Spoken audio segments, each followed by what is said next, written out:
Olá, caríssimo, caríssima, estou entrando na sua telinha, com licença. Tudo bem com você aí, querido, querida? Joia? Que tal? Tá acreditando no concurso? Gente, o que tem aqui em Curitiba de gente procurando esse concurso do INSS e todo mundo antenado querendo saber quando vai sair, que é um bom negócio. Eu me lembro que no último concurso eles fizeram por região, por sedes do INSS, né, na região de Curitiba. Na região metropolitana tem 2 vagas naquele posto, em 4 lá, e o pessoal apostou naquele que não ia ninguém, de repente aquele tinha muita gente, fica apostando. Enfim, é um baita concurso, eu acredito. Então, vamos esperar sair esse nosso edital para que você faça uma boa prova. Mas, como eu digo sempre, o aluno que está estudando antes, que está fazendo questão, que não está esperando o edital sair, tá lá na frente, tem muito mais chance. E é o teu caso, tá bom? O que a gente vai fazer nessa aula? Leitura de uma prova. Eu coloquei aqui Tribunal Regional do Trabalho da Primeira Região, que foi feito em 2013. Eu gostei muito desse texto, um texto legal, animado, bacana, para fugir às vezes daquele texto pesado. Eu vi também numa prova desse ano poema, né, do Carlos Drummond. Eu vi poemas assim modernos, com interpretação. E eu não acho muito legal interpretar poema, porque poema não é para ser interpretado, é para ser sentido, né? Mas eles estão colocando, mas não estão complicando muito não. Tá? Vamos fazer a leitura do texto, então me acompanhe aqui na telinha. Veja, as questões de números 1 a 10 referem-se ao texto que segue. Então, nesse concurso, um texto apenas. Veja só que são 10 questões. Essa é prova sempre de analista, não estou trazendo prova de técnico, sempre analista. Aqui diz, cada um fala como quer, ou como pode, ou como acha que pode. Ainda ontem me divertiu esse trechinho de crônica do escritor mineiro Humberto Werneck de seu livro Esse Inferno Vai Acabar. Então, um trechinho de crônica. Esse é o trechinho. Meu cabelo está pendoando, anuncia a prima apalpando as melenas. Tenho anos, décadas de Solange, mas confesso que ela, com seu solangês, às vezes me pega desprevenido. Seu cabelo está o quê? Pendoando, insiste ela. E com a paciência de quem explica algo elementar a um total ignorante, traduz, bifurcando nas extremidades. É assim a Solange, criatura para a qual ninguém morre, mas falece. E quando sobrevém esse infausto acontecimento, tem seu corpo acondicionado num ataúde, num esquife, num féretro, para ser inumado em alguma necrópole ou mais recentemente incinerado em crematório. Cabelo de gente assim não se torna vulgarmente quebradiço, pendoa. Esse é o trecho da crônica. Daí volta o texto. Isso me fez lembrar uma visita que recebemos em casa, eu ainda menino. Amigas da família, mãe e filha, adolescente, vieram tomar um lanche conosco. Dona Glorinha, a mãe, achava meu pai um homem intelectualizado e caprichava no vocabulário. A certa altura, pediu ela a mim, que estava sentado numa extremidade da mesa, querido, pode alcançar-me uma côdea desse pão? Côdea?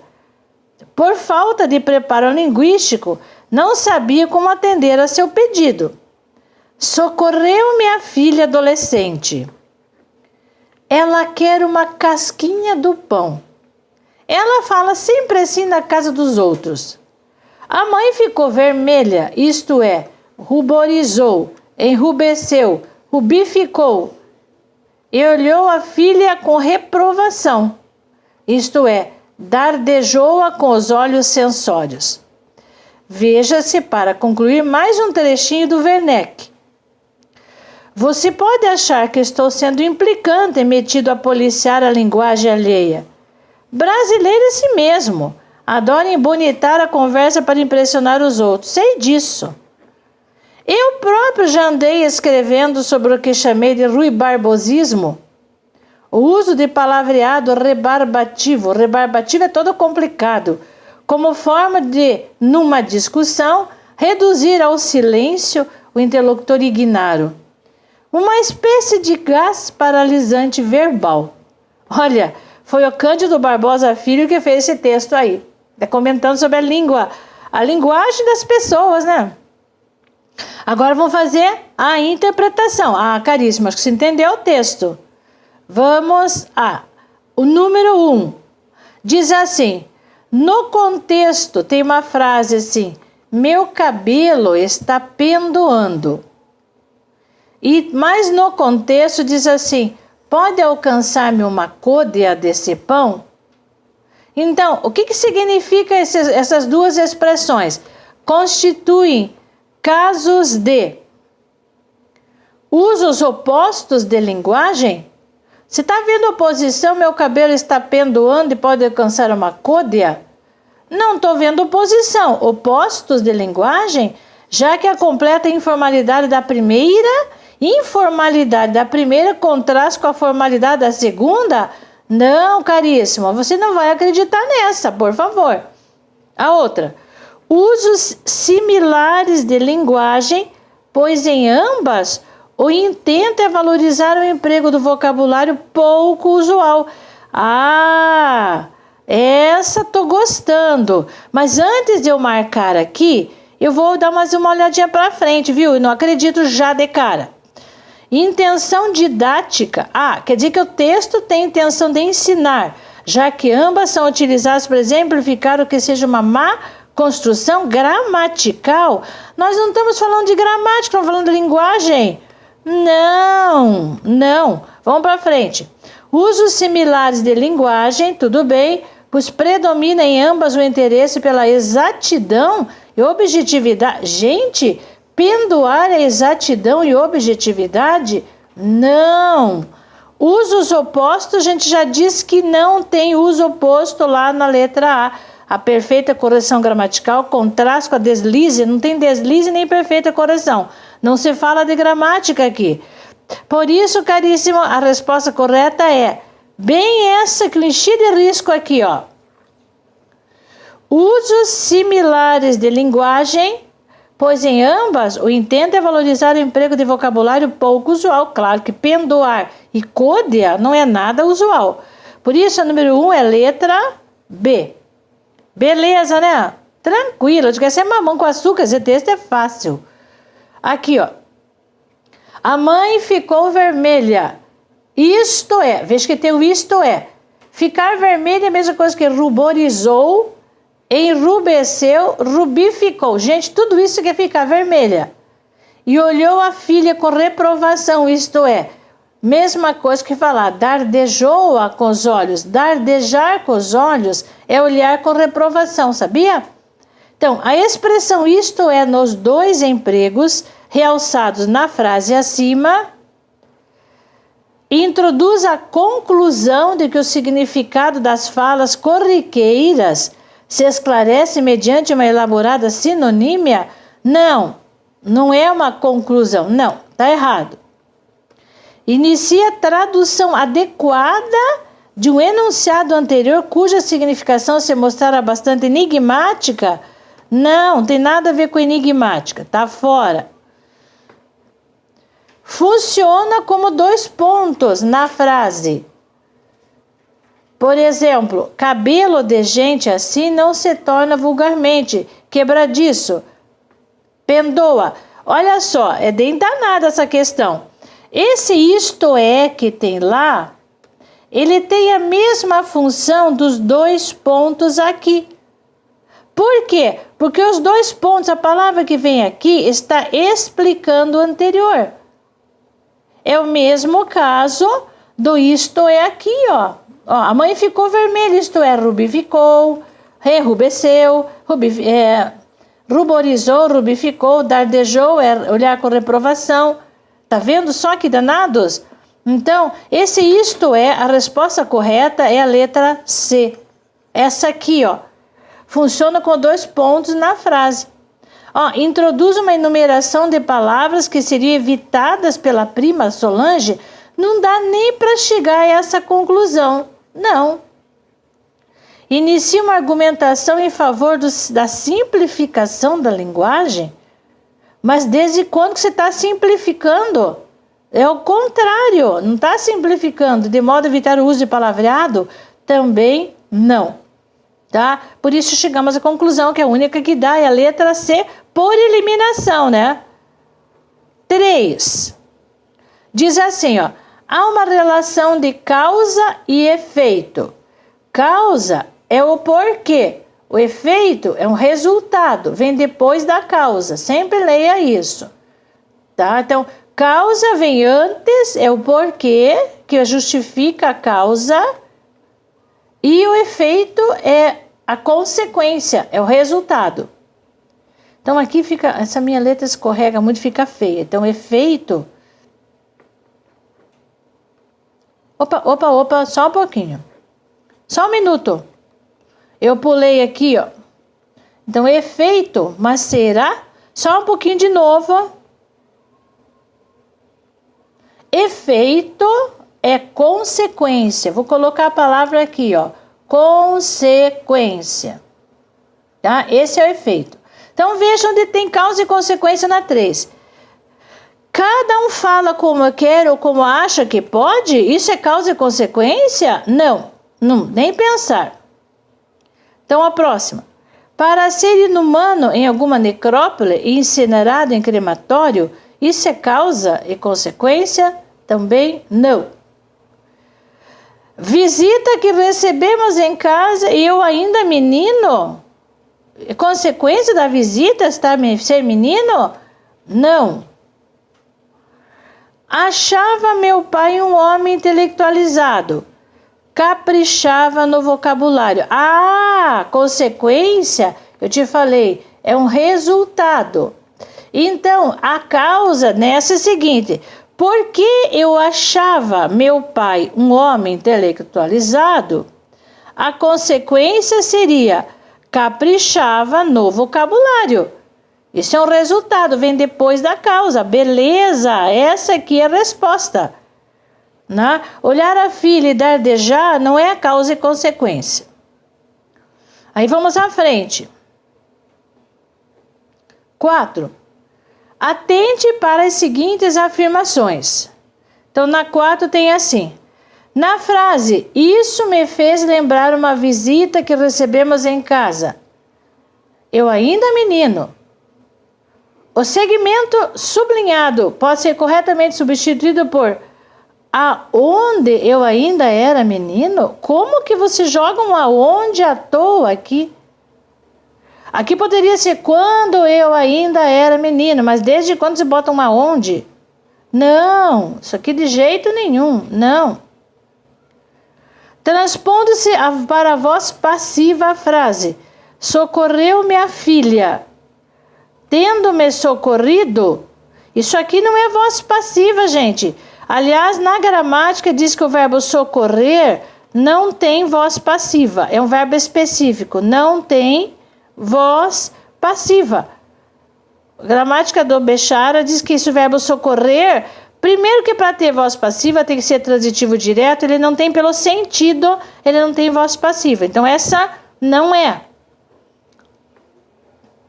No contexto, a expressão brasileiro é assim mesmo. Então, nesse contexto que diz brasileiro é assim mesmo, é um caso típico de generalização abusiva. Como que também ocorrem, os alemães são pragmáticos. Sabe aquelas frases generalizantes assim? Todo político é corrupto.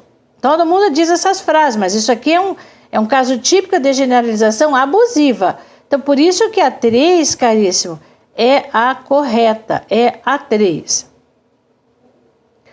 Bem, daí nós vamos para frente. As normas de concordância verbal estão plenamente observadas na frase.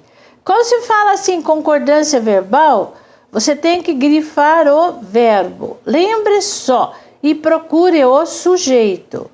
Essa é a tua preocupação. Então, vou grifar. Cabe a cada um dos usuários de uma língua escolher as palavras que mais lhes parecem convenientes. Então vamos ver se está tudo legal. O que é que cabe a cada um dos usuários de uma língua? Escolher. Então já te falei que aqui é sujeito oracional. Tinha que ser cabe. Cabe escolher as palavras. É um sujeito oracional. É uma oração.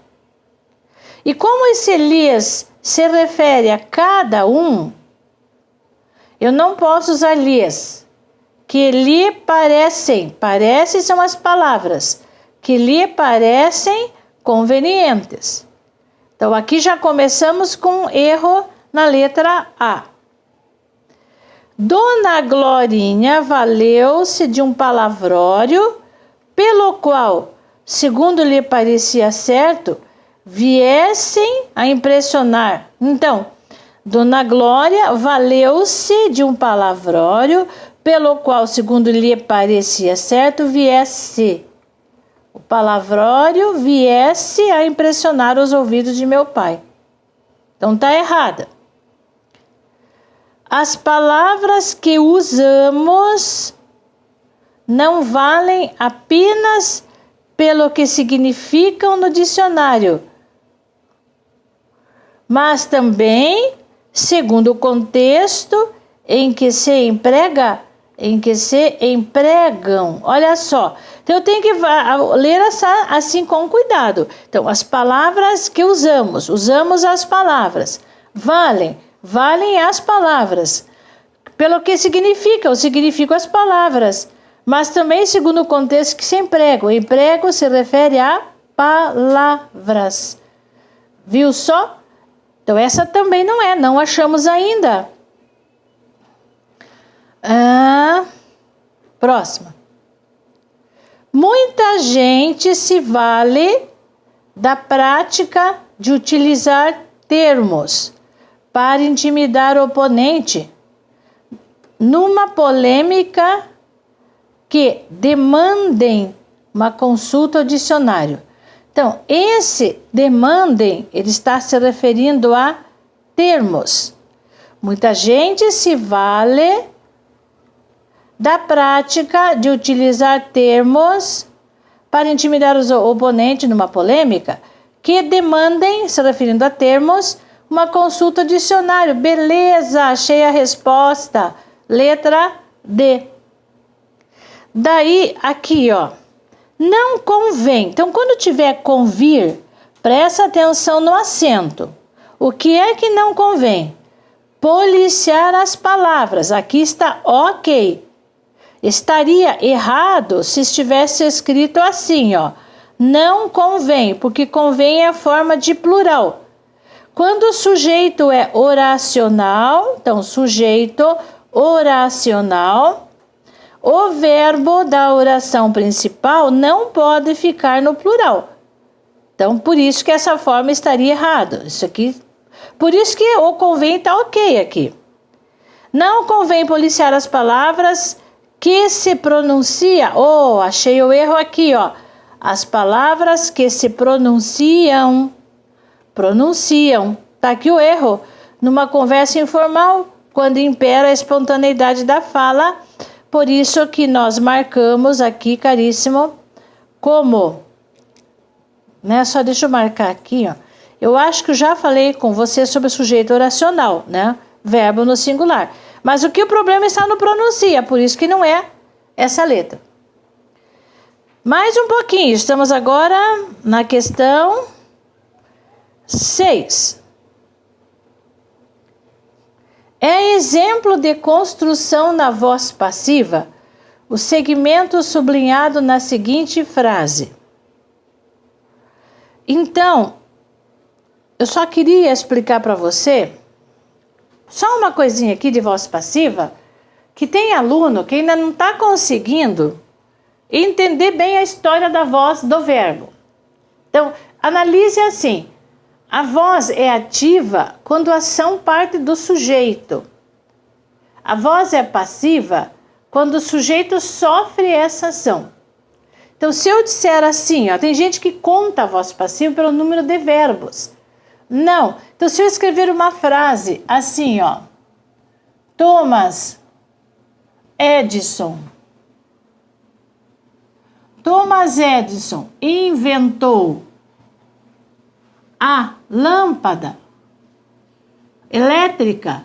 Eu digo para você que aqui, ó, esse verbo está na voz ativa porque o sujeito Thomas Edison é um sujeito agente, tá? Ele que faz.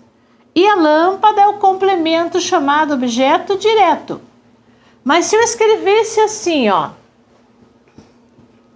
Thomas Edison, e se eu escrevesse assim, ó, Thomas Edison tinha inventado a lâmpada.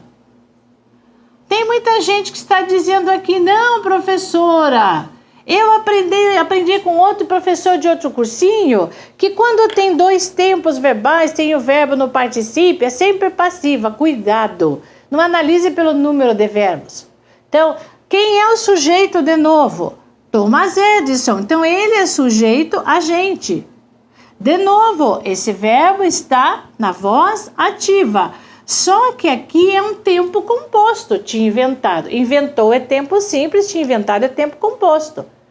Passar para a passiva é mudar de posição os termos e dizer a mesma coisa. Então, o que é complemento vira sujeito, o que é sujeito vira agente, tá? Então, por exemplo, se eu fosse passar a primeira para a passiva, eu diria assim, a lâmpada foi inventada. Então, a lâmpada foi inventada por Thomas Edison. Essa é aquela passiva analítica, aquela longa, aquela comprida, que apresenta todos os termos, que apresenta a lâmpada, que é o sujeito, e que apresenta agente da passiva, porque é ele que é o agente da passiva. Essa é tal da passiva analítica, tá? Se eu quisesse, ó, eu usei o foi, que está no mesmo tempo do inventou. Passado. Bem, agora eu vou fazer passiva da segunda. Eu vou dizer assim que Thomas Edison. Não. Nada do Thomas Edison. Deixa eu passar para a passiva segunda, desculpe. Vou fazer a passiva desta. Então, eu vou dizer que a lâmpada. Se aqui está escrito assim, ó, tinha inventado, na passiva vão ser 3 verbos. Então, eu vou falar assim, que a lâmpada tinha sido inventada por Thomas Edison. Então, caríssimo, eu só posso fazer voz passiva se o verbo for transitivo direto, cujo complemento vira sujeito, não pode ter preposição. Então, já passei para vocês em aulas anteriores quando que não pode ter passiva, né? A preposição, então, eu falei para vocês, foi inventada, tinha sido inventada. Tá vendo aqui? Se aqui tinha inventado, tinha sido inventado. Então, se aqui na ativa tem 2 verbos, na passiva tem 1, 2, 3 verbos. Assim, fora pronominal, que é inventou-se, né? Inventou-se a lâmpada. Tinha-se inventado a lâmpada, que é aquela que tem o se. Tá bem? Então, normalmente, o agente da ação vem a preposição por, pelo ou de. Por, pelo ou de. Tá? Mas tem que ser verbo transitivo direto, as preposições que mostram agente da ação. Essa questão aqui, voltando para a telinha, diz assim, ó. Exemplo de construção da voz passiva, o segmento sublinhado na seguinte frase. Ainda ontem fui tomado de risos. Então, como se risos me tomaram. Isso é passar para ativa. Então tem que marcar qual que está na voz passiva. Ainda ontem eu fui tomado de risos. Eu é sujeito paciente. A ativa dessa seria risos me tomaram. Fui tomado de risos. Esse é agente da passiva. Agente da passiva. Portanto, a resposta está na letra A. A Solange toma especial cuidado. É sujeito agente, ela que toma. Dona Glória e sua filha não partilham. Isso aqui é voz ativa, sujeito agente. O enrubescimento da mãe revelou. Isso também é voz ativa, é sujeito agente. Lembro-me de uma visita que recebemos. Também, nós recebemos. Tá? Nós recebemos uma visita. Isso também é voz ativa. Tá? Por isso que é sujeito agente, voz ativa. A resposta é a letra A. Próxima. 7. Por falta de preparo linguístico, não sabia como atender a seu pedido. Então aqui diz assim, por falta de preparo linguístico, não sabia como atender. Caso se dê uma nova redação à frase acima, iniciando-se por não sabia como atender a seu pedido.